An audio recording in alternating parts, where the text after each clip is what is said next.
دکتر جاسینتا ام جیمنز روانشناسی است که جایزه‌های زیادی برده و کوچ معتبر رهبری است. او با مدیران ارشد سیلیکون ولی کار کرده و در سرتاسر دنیا شبکه‌ای متشکل از 1500 کوچ رهبری تربیت کرده است. علاوه بر اینها، او پیوسته برای رسانه‌هایی چون CNN، بیزینس اینسایدر، فوربس و وایرد می‌نویسد. میکرو شماره 1. آورده این کتاب برای من چیست؟ یاد می‌گیرم چگونه در دنیای کار مدرن رشد کنم و شکوفا شوم. همانطور که همه ما می‌دانیم، طی چندین دهه اخیر ماهیت کار به طور چشمگیری دگرگون شده است.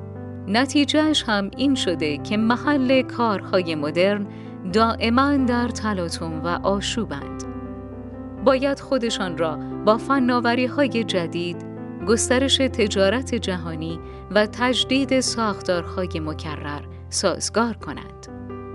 یکی از عواقب ناخواسته تمام این تغییرات و بلا تکلیفی‌ها همه‌گیری خستگی مفرط است.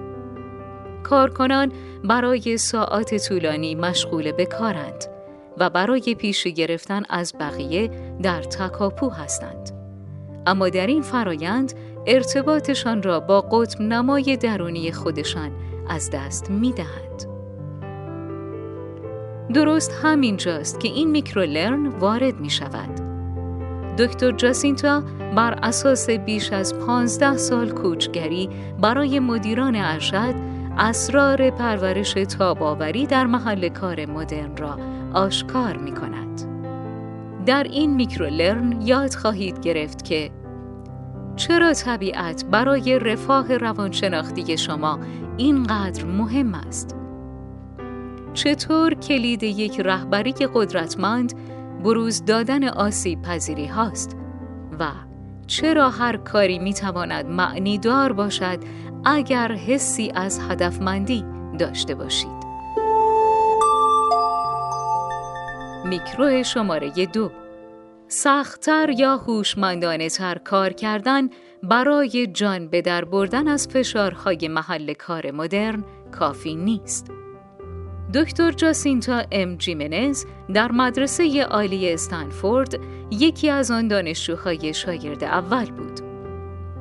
او فرزند مهاجرین نسل اولی بود و برایش درونی شده بود که سخت کوشی رمز موفقیت است.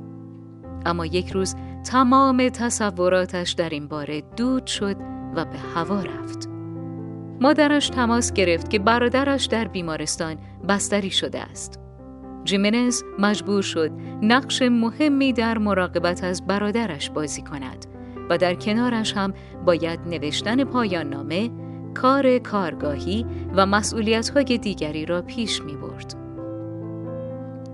اما به جای تنظیم دوباره برنامه‌هایش یا اینکه از کسی کمک بخواهد، با خودش فکر کرد با سخت کوشی بیشتر، به خرج دادن هوش بیشتر و حذف فعالیت‌های اجتماعیش می‌تواند این وضعیت را به سلامت پشت سر بگذارد.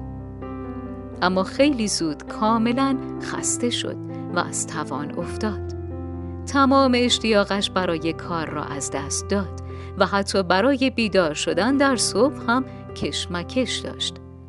طولی نکشید که دچار تجربه خستگی مفرط شد. پیام کلیدی این بخش: برای بقا تحت فشارهای گوناگون محل کار مدرن، سخت‌تر کار کردن کافی نیست.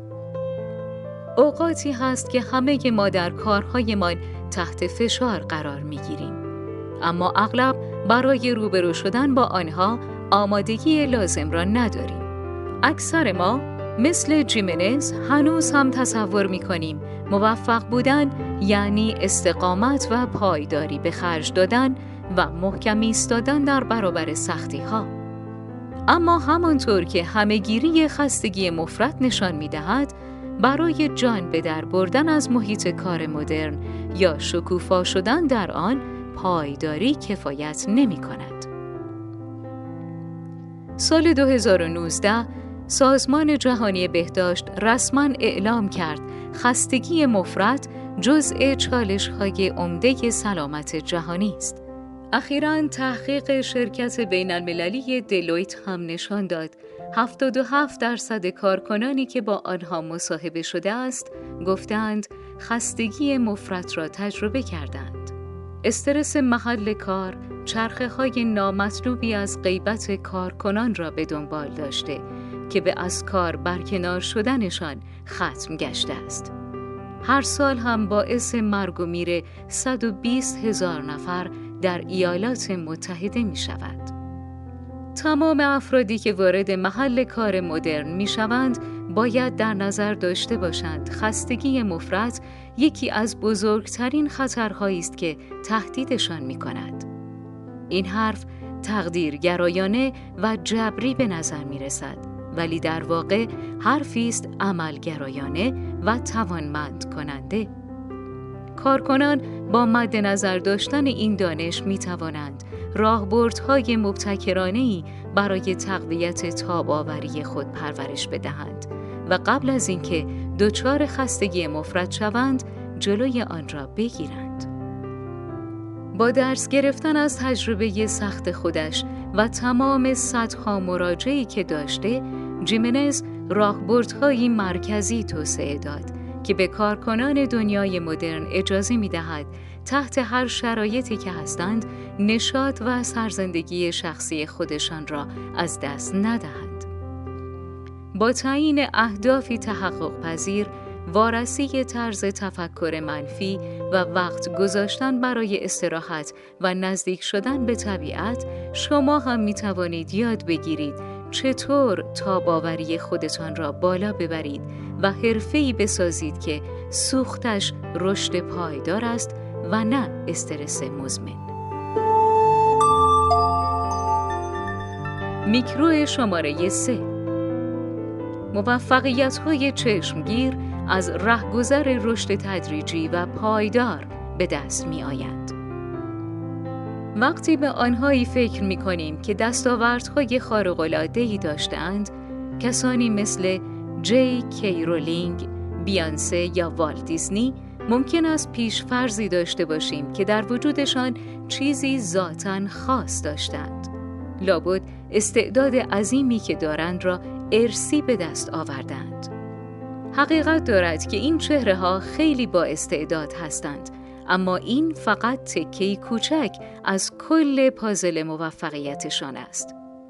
اگر مسیر موفقیتشان را دقیق‌تر بررسی کنیم متوجه می‌شویم سال‌های سال طول کشیده تا به دستاوردهایی که دارند برسند.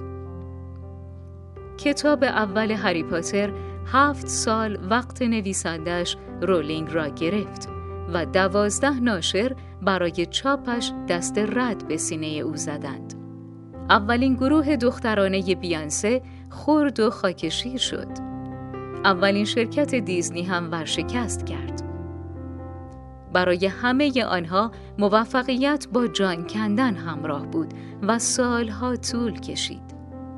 و چه اشتراکی بین آنها همین بود که شکست باعث نشد منصرف شوند و پا پس بکشند.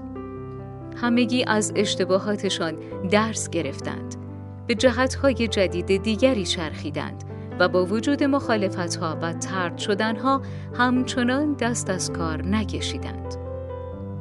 پیام کلیدی این بخش: موفقیت‌های چشمگیر از رهگذر رشد تدریجی و پایدار به دست می‌آیند.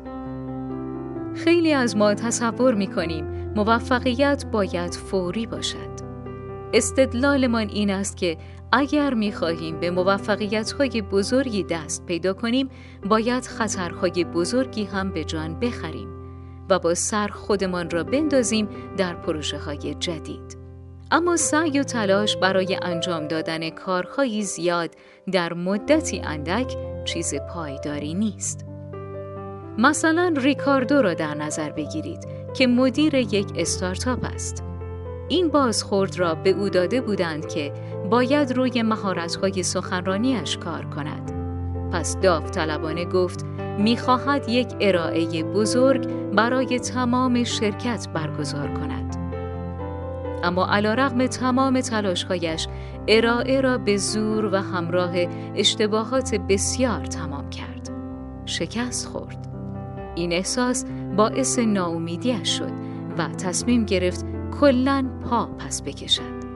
او در یک چرخه فرسودگی به دام افتاده بود. چرخه‌ای که در آن ریسک‌های بزرگی به جان می‌خرید ولی پیشرفتی نمی‌کرد. مشکل چه بود؟ مشکل این بود که بدون گذاشتن زمانی برای مشخص کردن اهدافش دل به دریا می‌زد. وقتی می‌خواهید مهارت‌هایتان را قوی کنید، باید اهدافی انتخاب کنید که کمی بیرونتر از منطقه امن شماست و میزان سختیش هم باید مناسب باشد، نه خیلی زیاد. اگر هدف زیادی بزرگ باشد، ناامید خواهید شد و اگر زیادی کوچک باشد، خسته می‌شوید. ریکاردو باید زمانی را به این اختصاص می‌داد تا کشف کند چه چیزی در سخنرانی عمومی برایش چالش برانگیز است. بعد باید با هدف نه چندان سخت ارائه مختصر برای گروهی کوچک شروع می‌کرد. بعد از چندین بار تمرین و توجه به اینکه چه چیزهایی برایش کارساز است و چه چیزهایی نیست، می توانست به سمت ارائه بزرگ پیش برود.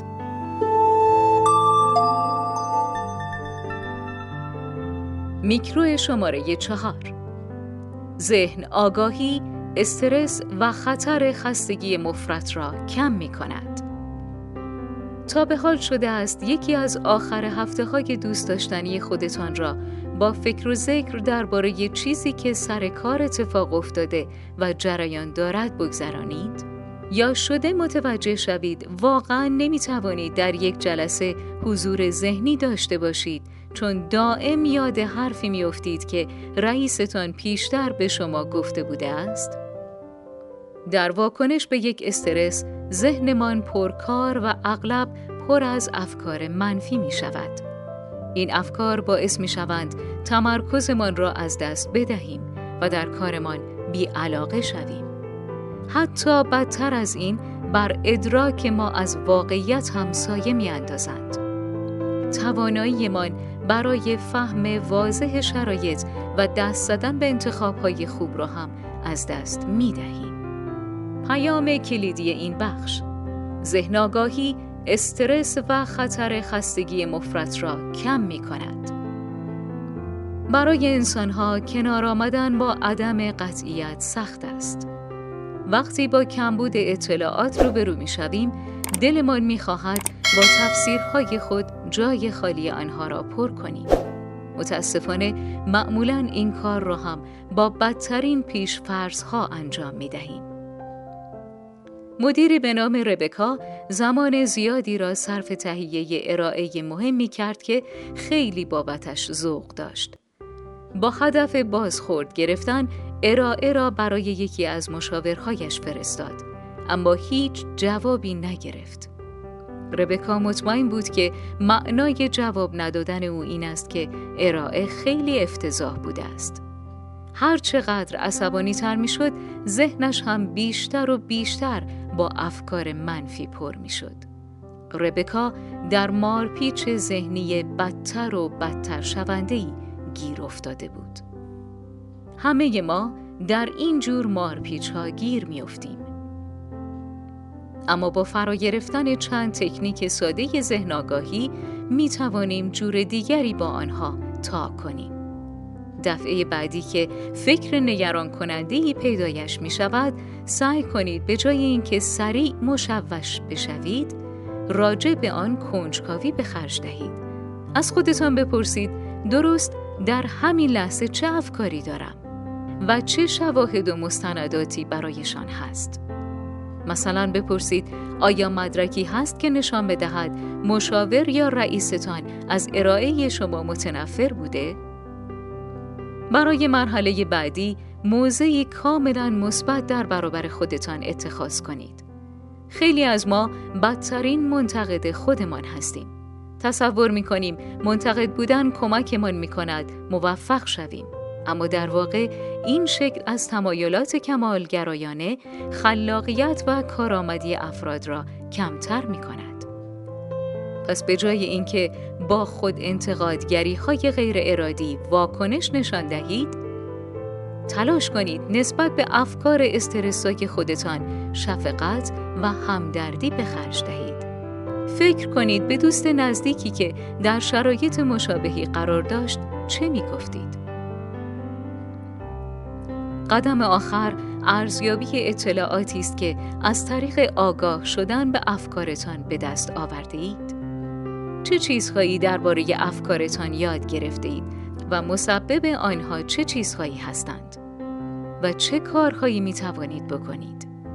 در مثال ربکا، به جای اینکه بدترین فرض را به دلش راه بدهد، او می‌توانست پیگیر مشاورش بشود تا ببیند واقعاً نظرش چه بوده است.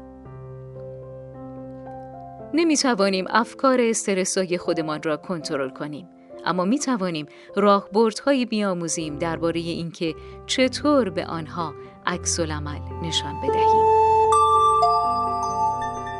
میکرو شماره 5. در زندگی روزمره برای سکوت، خلوت کردن و تنهایی وقت بگذارید. اوپرا وینفری و بیل گیتس چه وجه اشتراکی دارند؟ خب، جدا از اینکه هر دو از بلند پروازترین انسان‌های روی زمین هستند، هر دو برای فراغت زمان می‌گذارند و به آن اولویت می‌دهند. اوپرا وینفری اغلب در مورد اینکه گذران وقت در باغ زیبایش، چیدن محصولات آن و به گردش بردن سگش چقدر برای او مهم است حرف می‌زند. بیل گیتس مرتب به دوره‌های خلوت نشینی می‌رود که در آنها کتاب می‌خواند، در ساحل پیاده روی می‌کند و افکارش را جمع بندی می‌کند. پژوهش‌ها نشان می‌دهند سخت‌تر و طولانی‌تر کار کردن خود به خود باعث کار با کیفیت‌تر نمی‌شود. در واقع با ساعات کار بیشتر بهره‌وری ما کاهش می‌یابد. انسانیم، نه ماشین. اگر هفته‌ای 70 ساعت کار کنیم، خود را از پا خواهیم انداخت. همه ما نیاز داریم به این که زمانی را برای کار نکردن و خودپروری اختصاص دهیم. پیام کلیدی این بخش: برای سکوت، خلوت کردن و تنهایی زمان بگذارید. درست است که پناه بردن به باغی مجلل یا خلوتگاهی ساحلی برای همه ما میسر نیست، ولی در زندگی هر روزه خودمان می توانیم لحظاتی از آسودگی و آرامش بسازیم. یکی از مهمترین راه‌هایش دوری از فناوری است. اکثرمان از اضافه بار اطلاعات در رنجیم. دائم داریم با اخباری ناراحت کننده بمباران می‌شویم و همیشه مشغول جواب دادن به پیام‌هایی هستیم که گرفته ایم. تعیین اوقاتی در روز که حین آنها آنلاین نیستید برای سلامت روان شما فوق‌العاده ارزشمند است. در طول یک هفته عادات دیجیتال خودتان را بررسی و دنبال کنید. بعدش تصمیم بگیرید کدام‌هایشان به زندگی شما ارزش می‌بخشند و کدام موارد مایه حواس پرتی شما می‌شوند یا استرس‌زا هستند. آرام آرام شروع کنید به کمتر آنلاین بودن.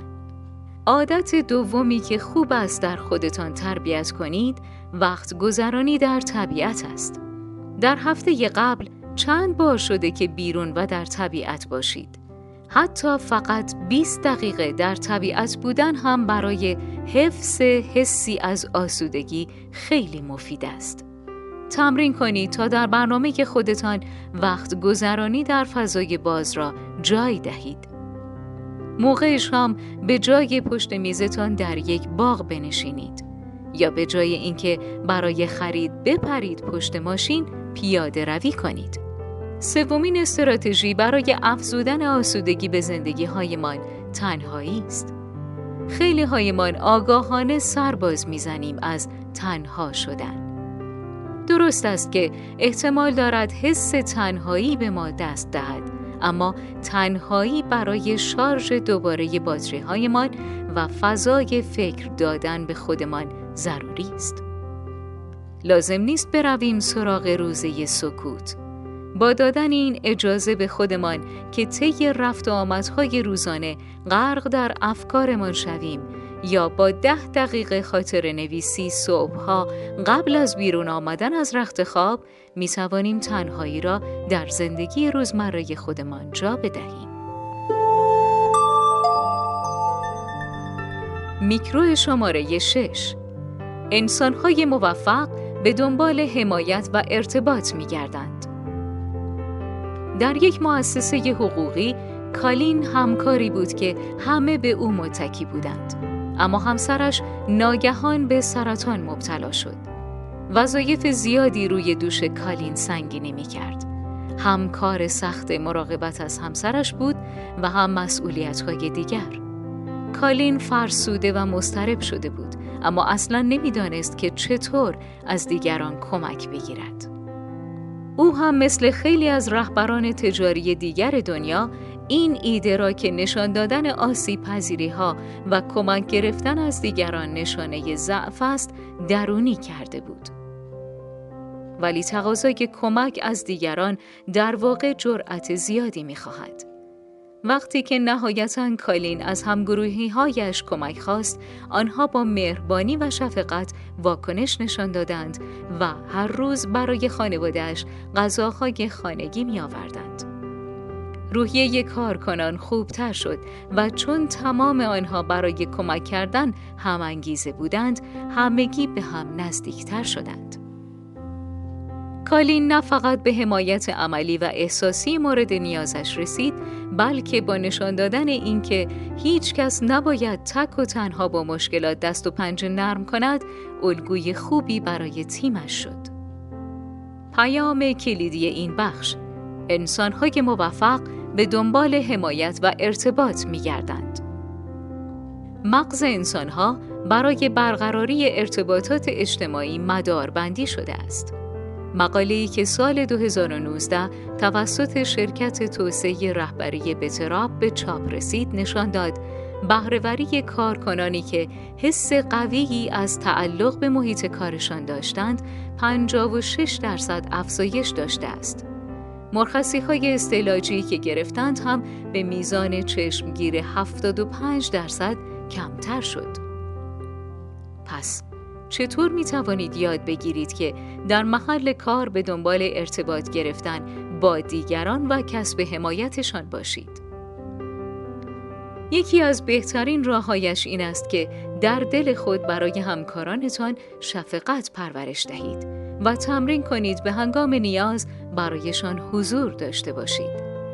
احوال پرس آن همکارانی باشید که به نظر می رسد روز خوبی ندارند و به آنها پیشنهاد کمک بدهید. اما کمک به بقیه به این معنا نیست که به همه و بدون گذاشتن هیچ فرقی کمک کنید. اتفاقاً داشتن حد و مرزهای سالم برای ساختن روابطی قوی کلیدی است. این را در نظر داشته باشید که برای خودشکوفایی به چه چیزهایی نیاز دارید و اینکه واقعاً از شما ساخته است چه چیزهایی بدهید و چه کمک‌هایی بکنید. یکی از بهترین راه‌ها برای اینکه احساس کنید با دیگران در ارتباط هستید این است که اطمینان حاصل کنید شبکه‌هایی که دارید تا جای ممکن متنوع باشند. آنهایی که با همکاران و دوستان متفاوت‌تر از خودشان تعامل می‌کنند، انعطاف پذیری شناختی بیشتری دارند و در برابر سختی‌ها هم بیشتر تاب می‌آورند. ایده‌های بهتری هم دارند چون در معرض گستره‌ای از چشم‌اندازها و افکار بودند. افرادی که در شبکه خودتان هستند را در نظر بگیرید. دوستان نزدیک شما چه کسانی هستند؟ وقتی کودکانتان را از مدرسه برمی‌دارید، با چه افرادی گپ می‌زنید؟ تمرین کنید که عادات اجتماعیتان را عوض کنید و با افراد متفاوت از خودتان ارتباط بگیرید.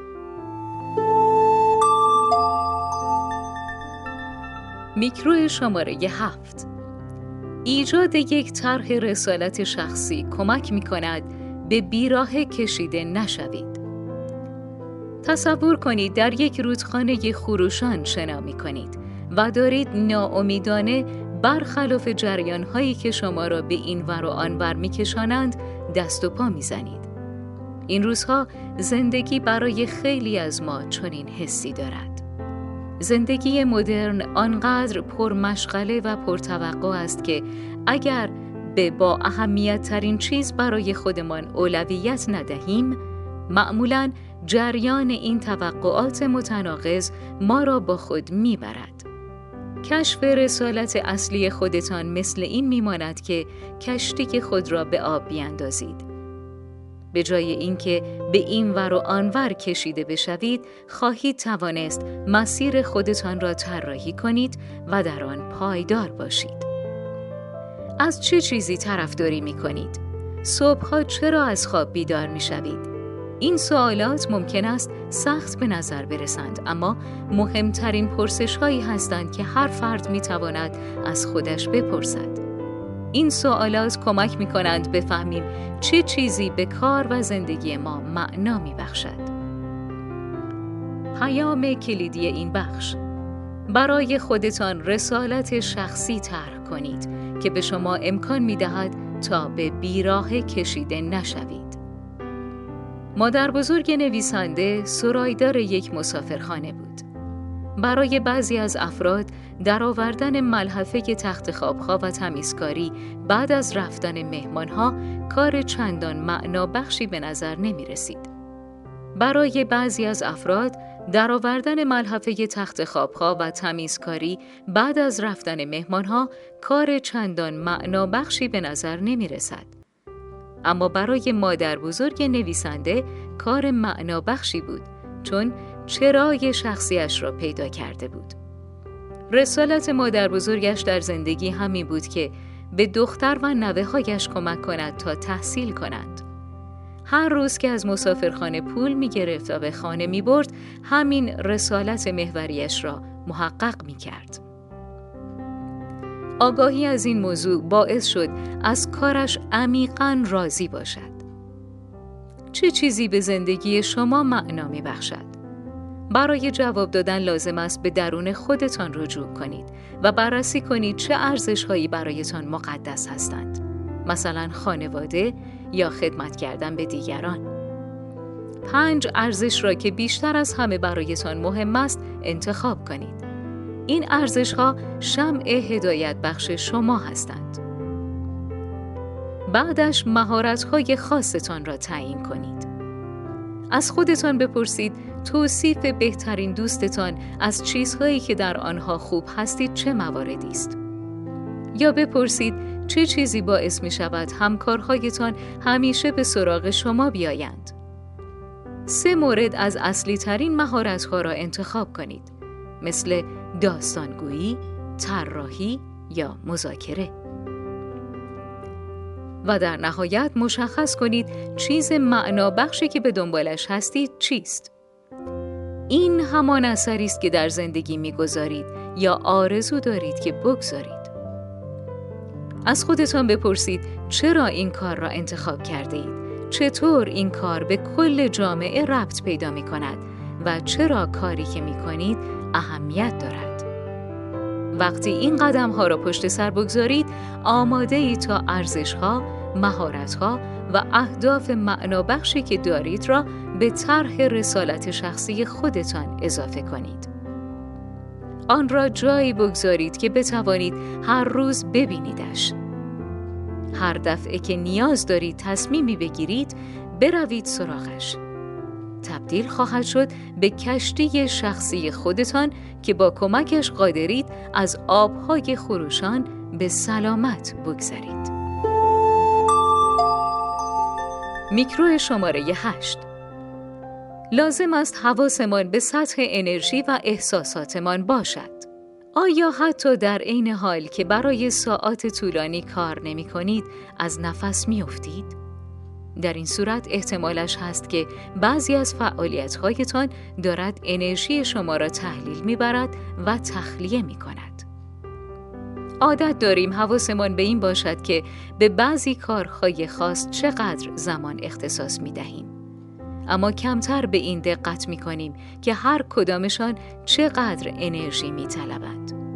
مهمترین منبع ما انرژی است. همان چیزی که سوخت روزانه ما را تأمین می کند و به ما نشاط می دهد. اگر بخشی از زندگیمان دارد انرژی ما را تلف می کند، پس لازم است راجع به آن بدانیم. بهترین راه برای انجام دادنش حسابرسی انرژی است. سطح انرژی خودتان را در تمام طول یک هفته ردگیری کنید و روزانه بنویسیدش. کدام موقعیت‌ها باعث می شود سرشار از احساس سرزندگی و شادابی شوید و کدام‌ها منجر می شوند احساس خستگی مفرط داشته باشید. پیام کلیدی این بخش: لازم است حواسمان به سطح انرژی و احساساتمان باشد. یادداشت برداری می تواند از عوامل محیطی خبر بدهد که برای شما مفید و کارگر نیستند. مثلا بعضی افراد به نور و سر و صدا به شدت حساسند. برای بعضی های دیگر هم تعامل اجتماعی در تمام طول روز سخت و استرساست. گاهی یادداشت برداری ها نشان خواهند داد که بعضی افراد همیشه احساس بیدل و دماغ بودن به شما می دهند. درست مثل خوناشام هایی که خوراکشان انرژی است. آنها ایده ها و انگیزه های شما را می گیرند یا اینکه تعامل با آنها نیازمند صبر و دقت خیلی زیادی است. ردگیری انرژی به شما کمک می کند برای برگرداندن توازن به زندگی روزانه خودتان راههایی بیابید. مثلا اگر مجبورید با یک آدم سربار و مفتخور دیداری داشته باشید، می توانید برای بعدش برنامه پیاده روی بریزید تا مجدداً شارژ شوید. اگر می دانید که دفتر کاری پر سر و صدا نشاطتان را می گیرد، می توانید درخواست جابجایی به میزی با آرامش بیشتر بدهید. بیشتر دور کاری کنید و یا دست کم گوشگیر بگذارید تا سر و صداها را نشنوید. در این حال که سطح انرژیتان را در نظر دارید، مهم است حواستان به احساسهایی که در طول روز دارید هم باشد. احساسات پیام رسانهایی هستند از عالم ناخودآگاهتان. وقتی چیزی برای شما جواب نمی دهد یا به حد و مرز شخصیتان تجاوز می کند، همین احساسات هستند خبرش را به شما می دهند و برعکس به شما می گویند چه مواقعی طبق ارزش‌هایی که دارید زندگی می کنید. نمی شود از ته دل ادای شور و اشتیاق داشتن را درآورد. پس چطور می توانید سواد عاطفی کسب کنید و یاد بگیرید پیام‌هایی که احساساتتان به شما می‌فرستند را تفسیر کنید؟ اول از همه روی بزرگتر کردن دایره واژگان عاطفی که دارید کار کنید. این یعنی بتوانید با دقت هرچه بیشتر ببینید که چه حس و حالی دارید. مثلا بیایید فرض کنیم مود شما پایین است. همینجا دست نگه ندارید. بیشتر خودتان را بکاوید. آیا فرسوده شده اید؟ یا ناامیدید؟ یا اصلا ناراحتید؟ هر کدام از این احساسات علل پیام‌ها و راه حل‌های خاص خودشان را دارند. ردگیری انرژی خودتان و پذیرا شدن احساساتتان باعث خواهد شد در طول روز به بیراه نیفتید و نیز کاری می کند که ضربان شخصیتان با قوت بتپد. میکرو شماره 9. رهبران نقش بزرگی دارند در ایجاد محیط کارهایی که کارکنان بتوانند در آنها رشد پیدا کنند و شکوفا شوند. تصور کنید کارمندی هستید که کارهای زیادی سرتان ریخته و همیشه مجبورید آخر هفته ها سر کار جان بکنید تا بتوانید با آن استرس مدام دست و پنجه نرم کنید. تازگی ها احساس خستگی مفرط می کنید و سراغ مدیرتان می روید، اما از برداشتن بار کاری که روی دوشتان هست امتناع می کند و در عوض حتی شما را سرزنش می کند که چرا به اندازه کافی تاب آوری ندارید. بعدش هم شما را میفرستد به یک سمینار ذهن آگاهی. اما اگر شرایط ساختاری کار شما غیر قابل تحمل باشد، تمام سمینارهای ذهن آگاهی دنیا هم باعث نخواهند شد احساس خستگی مفرط به شما دست ندهد. اینکه روی یک محیط کاری سمی چسب زخمی از خودیاری بزنید به درد نمیخورد. برای رقم زدن تغییری سیستمی، رهبران هم باید پیش قدم شوند. پیام کلیدی این بخش: در ایجاد محیط کارهایی که کارکنان بتوانند در آنها رشد پیدا کنند و شکوفا شوند، رهبران نقش بزرگی دارند. اما شما به عنوان یک رهبر چطور می توانید محیط کاری سالم و پویا بسازید؟ اول از همه مهم است به کارکنان اجازه دهید حسی از کنشگری داشته باشند. یعنی بگذارید کنترل بار کاری که دارند و نیز اینکه چطور می‌خواهند کارهایشان را بکنند را خودشان به دست بگیرند.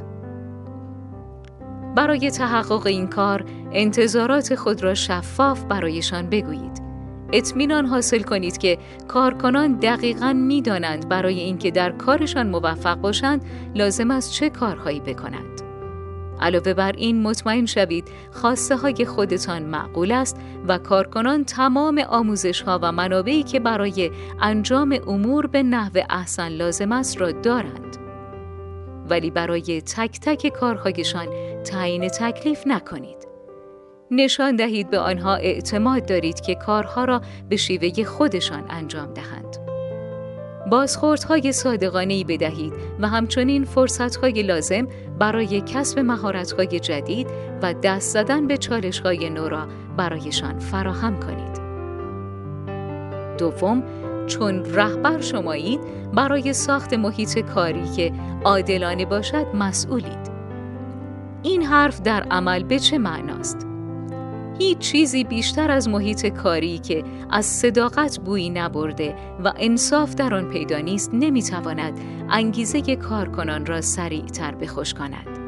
جانبداری، تبعیض یا زورگویی هر گونه حس همبستگی اجتماعی را نابود می کند و منجر به استرس و طرد شدگی می شود. پس اطمینان حاصل کنید در استخدام‌ها و سیاست‌گذاری‌هایی که برای محیط کار دارید با جانبداری فعالانه مقابله کنید. با عمومی کردن حقوق‌ها و مشخص کردن دقیق معیارهای ارتقای رتبه به صداقت و شفافیت اولویت بدهید. محیط‌های کاری عادلانه نوعی ایمنی روانی ایجاد می‌کنند. باعث می‌شود کارکنان برای خطر کردن اعتماد به نفس بیشتری داشته باشند و احتمالش بیشتر می شود که افکار جدیدی با خود به همراه بیاورند که ارزشی مستدام برای شرکت به بار می آورد و بالاخره محیط کاری عادلانه محیطی سودآور و پولساز نیز هست. خلاصه نهایی: پیام‌های اصلی میکرولرن هایی که گوش دادید اینها بودند. اگر قدم‌هایی برای پرورش تاب‌آوری شخصیتتان بردارید، می‌توانید از خستگی مفرط جلوگیری کنید. تاب‌آوری به استقامت به خرج دادن و محکم ایستادن در برابر سختی‌ها نیست، بلکه در عوض مربوط می‌شود به فضا دادن به آسیب پذیری، هماهنگی با افکار و احساساتتان و یاد گرفتن اینکه از دیگران کمک بخواهید. تاب‌آوری درباره این است که بتوانید در محل کارتان روابط مثبتی بسازید و با دیگران ارتباط بگیرید. نقش رهبران شرکت‌ها هم برای پیشگیری از بروز خستگی مفرط در کارکنان همینقدر مهم است.